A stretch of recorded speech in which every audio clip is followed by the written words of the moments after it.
নমস্কাৰ, আপুনি চাবলৈ আৰম্ভ কৰিছে SB অসম মিডিয়া। আজি হৈছে 2 জুলাই আৰু আজি সন্ধিয়াৰ কেইবাটাও গুৰুত্বপূৰ্ণ খবৰ আহি পৰিছে আৰু এনে ধৰণৰ খবৰসমূহ নিতৌ চাবলৈ চেনেলটো ছাবস্ক্ৰাইব কৰি ভিডিঅ'টো এটা লাইক কৰি দিব। এই মুহূৰ্তত জনাইছোঁ আজি সন্ধিয়াৰ প্ৰথমটো ব্ৰেকিং নিউজ। কি নথি দেখুৱাই প্ৰমাণ কৰিব লাগিব নাগৰিকত্ব। বৃহৎ ৰায়দান প্ৰদান কৰিছে আদালতে আৰু পান বা ভোটাৰ কাৰ্ড নাগৰিকত্বৰ প্ৰমাণপত্ৰ নকয়। গুৱাহাটী উচ্চ ন্যায়ালয়ৰ এইবাৰ গুৰুত্বপূৰ্ণ ৰায়দান আহি পৰিছে। নাগৰিকত্ব প্ৰমাণৰ বাবে সঠিক বংশবিষৰ তথ্য প্ৰমাণৰ আৱশ্যক হ'ব আপোনাক। এই মুহূৰ্তৰ খবৰ জনাইছোঁ SB অসম মিডিয়াৰ সমূহ দৰ্শকক। নাগৰিকত্বৰ প্ৰমাণপত্ৰক লৈ এইবাৰ ডাঙৰ ৰায়দান প্ৰদান কৰিছে আদালতে। পান বা ভোটাৰ কাৰ্ড নাগৰিকত্বৰ প্ৰমাণপত্ৰ নকয়। গুৱাহাটী উচ্চ ন্যায়ালয়ৰ এক গুৰুত্বপূৰ্ণ ৰায়। নাগৰিকত্বৰ প্ৰমাণৰ বাবে সঠিক বংশবিষৰ তথ্য প্ৰমাণৰ আৱশ্যক হ'ব আৰু বংশবিষ বিচ্ছিন্ন হ'লে তাৰো সঠিক তথ্য প্ৰমাণৰ আৱশ্যক হ'ব। এই মুহূৰ্তৰ খবৰ আমি জনাইছোঁ কম্পিউটাৰ প্ৰিণ্ট উলিওৱা NRCৰ শ্লিপখন নকয় আপোনাৰ নাগৰিকত্বৰ প্ৰমাণপত্ৰ। এই মুহূৰ্তৰ খবৰ জনাইছোঁ এটি খুবেই জৰুৰী খবৰ। আপুনি কম্পিউটাৰৰ পৰা যদিহে আপুনি NRCৰ শ্লিপখন উলিয়াইছিল সেইখন আপোনাৰ নাগৰিকত্বৰ প্ৰমাণ নকৰে।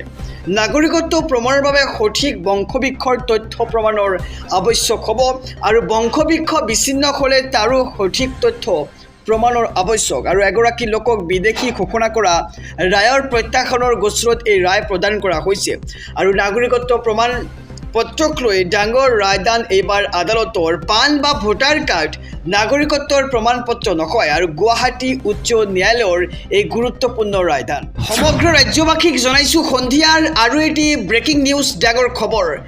ৰাজ্যত থাকিব নোৱাৰিব এটাও অবৈধ মিল আৰু একশ্যন মোডত নামিছে এইবাৰ বন বিভাগ। অবৈধ কাঠৰ মিল আৰু দোকানে দোকানে অভিযান দেখিবলৈ পোৱা গৈছে। একশ্যন মোডত এইবাৰ বন বিভাগক দেখিবলৈ পোৱা গৈছে। অবৈধ কাঠৰ মিল আৰু কাঠৰ দোকানত অভিযান বন বিভাগৰ। এই মুহূৰ্তৰ খবৰ জনাইছোঁ এটি ব্ৰেকিং নিউজ। ৰাজ্যত থাকিব নোৱাৰিব এটাও অবৈধ মিল আৰু একশ্যন মোডত এইবাৰ বন বিভাগ। অবৈধ কাঠৰ মিল আৰু কাঠৰ দোকানত অভিযান চলাইছে বন বিভাগে। উজনি অসমত সৰ্বমুঠ 21টা অভিযান এই মুহূৰ্তত অব্যাহত আছে। নামনি অসমত অভিযান সৰ্বমুঠ 18টা কাঠৰ মিল আৰু উত্তৰ অসমত সৰ্বমুঠ 8টা অভিযান সম্পন্ন কৰিছে আৰু অবৈধ কাঠফলা মিল অবৈধ কাঠৰ বিৰুদ্ধে বন বিভাগৰ অব্যাহত অভিযান। আৰু টুইটযোগে এইবাৰ বনমন্ত্ৰী জয়ন্ত মল্ল বৰুৱাই সদৰি কৰিছে এই বিশেষ তথ্য। সমগ্ৰ ৰাজ্যবাসীক জনাইছোঁ সন্ধিয়াৰ আৰু এটি ব্ৰেকিং নিউজ ডাঙৰ খবৰ। আপুনি সোণ ক্ৰয় কৰিম বুলি ভাবিছে নেকি? যদি ভাবিছে তেন্তে আপোনাৰ বাবে আছে ভাল খবৰ। এবাৰ হুৰাহুৰে কমিছে সোণৰ দাম।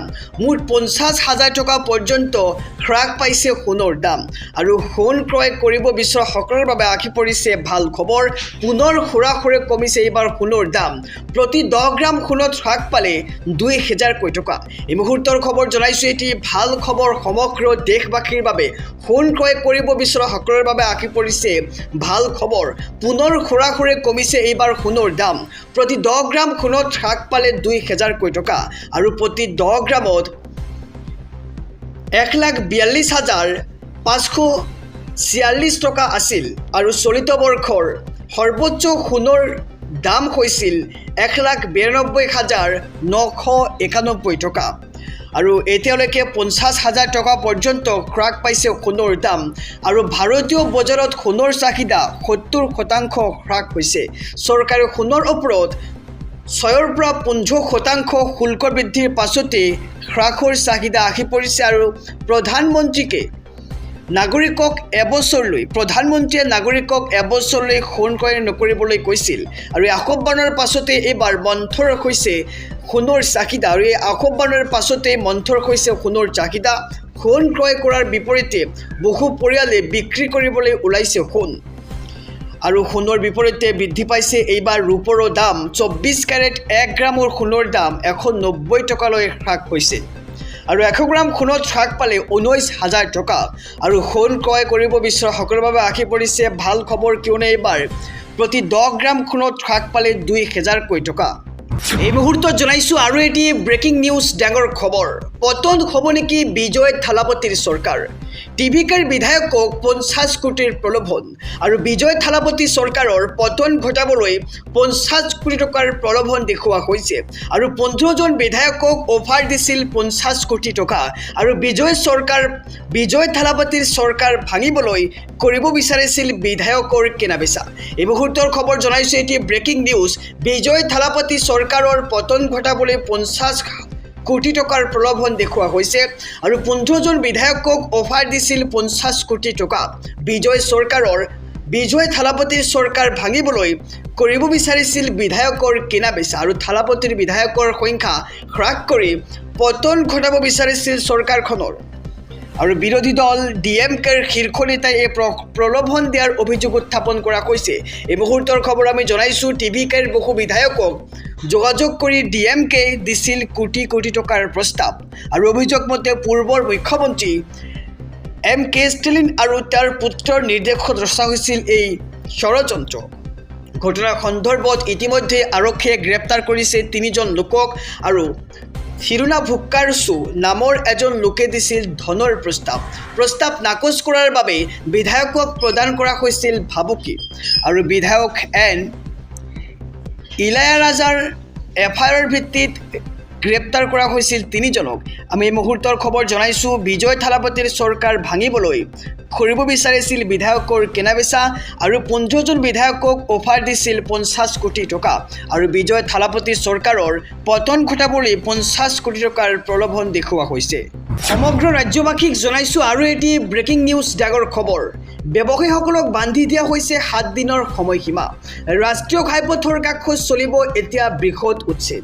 এবাৰ ৰাষ্ট্ৰীয় ঘাইপথৰ কাষত চলিব বৃহৎ উচ্ছেদ অভিযান 7 দিনৰ সময়সীমা বান্ধি দিয়া হ'ল ব্যৱসায়ীসকলক আৰু অতি শীঘ্ৰেই দোকানসমূহ পথৰ দাঁতিৰ পৰা উঠাই নিবলৈ জাননী প্ৰদান কৰা হৈছে ভাঙি দিয়া হ'ব ঘাইপথৰ সীমাৰ ভিতৰত থকা সকলো দোকান পোহাৰ এই মুহূৰ্তৰ খবৰ জনাইছোঁ এটি ব্ৰেকিং নিউজ এইবাৰ ৰাষ্ট্ৰীয় ঘাইপথৰ কাষত বৃহৎ উচ্ছেদ অভিযানৰ যোজা 7 দিনৰ সময়সীমা বান্ধি দিয়া হ'ল ব্যৱসায়ীসকলক আৰু অতি শীঘ্ৰেই দোকানসমূহ পথৰ দাঁতিৰ পৰা উঠাই নিবলৈ জাননী প্ৰদান কৰা হৈছে আৰু ভাঙি দিয়া হ'ব ঘাইপথৰ সীমাৰ ভিতৰত থকা সকলো দোকান পোহাৰ নগাঁৱৰ উৰিয়াগাঁও বাইপাছ চাৰিআলিৰ কাষত চলিব বৃহৎ উচ্ছেদ আৰু সঘনে হোৱা দুৰ্ঘটনা ৰোধ কৰিবলৈ NHIDCL লৈছে এই বিশেষ পদক্ষেপ আৰু NHIDCL প্ৰেৰণ কৰা জাননী পাই ব্যৱসায়ীসকলৰ মাজত এতিয়া হাহাকাৰ সৃষ্টি হৈছে আৰু চৰকাৰক বিষয়টো পুনৰ বিবেচনা কৰি চাবলৈ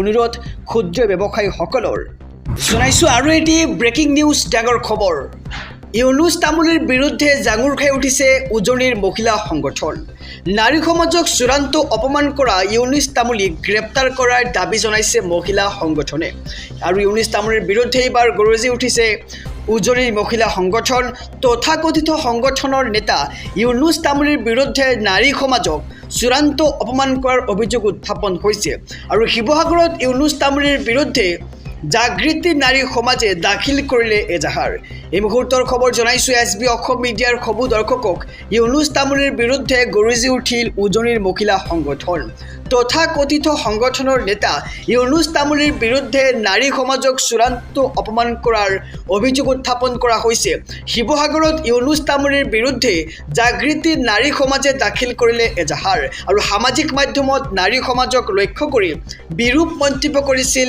ইউনুছ তামুলীয়ে আৰু ইয়াৰ পাছতেই ক্ষোভত ফাটি পৰিছে উজনিৰ মহিলা সংগঠন শীঘ্ৰেই ইউনুছ তামুলীক গ্ৰেপ্তাৰ কৰাৰ দাবী জনাইছে মহিলা সংগঠনে অন্যথা তীব্ৰ গণতান্ত্ৰিক প্ৰতিবাদ গঢ়ি তোলাৰ হুংকাৰ মহিলা সংগঠনৰ সমগ্ৰ ৰাজ্যবাসীক জনাইছোঁ সন্ধিয়াৰ আৰু এটি ব্ৰেকিং নিউজ ডাঙৰ খবৰ উত্তৰ অসমত বৃহৎ উচ্ছেদৰ প্ৰস্তুতি 150টা পৰিয়াললৈ আহিল নটিচ আৰু দয়া নাই ক্ষমা নাই নীতিৰে আকৌ বিজেপি চৰকাৰৰ উচ্ছেদ অভিযান দেখিবলৈ পোৱা যাব আন এক বৃহৎ উচ্ছেদ অভিযানৰ বাবে সাজু হৈছে প্ৰশাসন 150টা পৰিয়ালক ঘৰ খালী কৰিবলৈ জাননী জাৰি কৰিছে প্ৰশাসনৰ ফালৰ পৰা আৰু এইবাৰ লখিমপুৰৰ উজ্জ্বলপুৰ গাঁৱত উচ্ছেদ চলাবৰ প্ৰশাসনে এই মুহূৰ্তৰ খবৰ জনাইছোঁ আমি সবিস্তাৰে দয়া নাই ক্ষমা নাই নীতিৰে আকৌ চৰকাৰৰ উচ্ছেদ অভিযান আন এক বৃহৎ উচ্ছেদ অভিযানৰ বাবে সাজু হৈছে প্ৰশাসন 150টা পৰিয়ালক ঘৰ খালী কৰিবলৈ জাননী জাৰি কৰিছে প্ৰশাসনৰ ফালৰ পৰা আৰু এইবাৰ লখিমপুৰৰ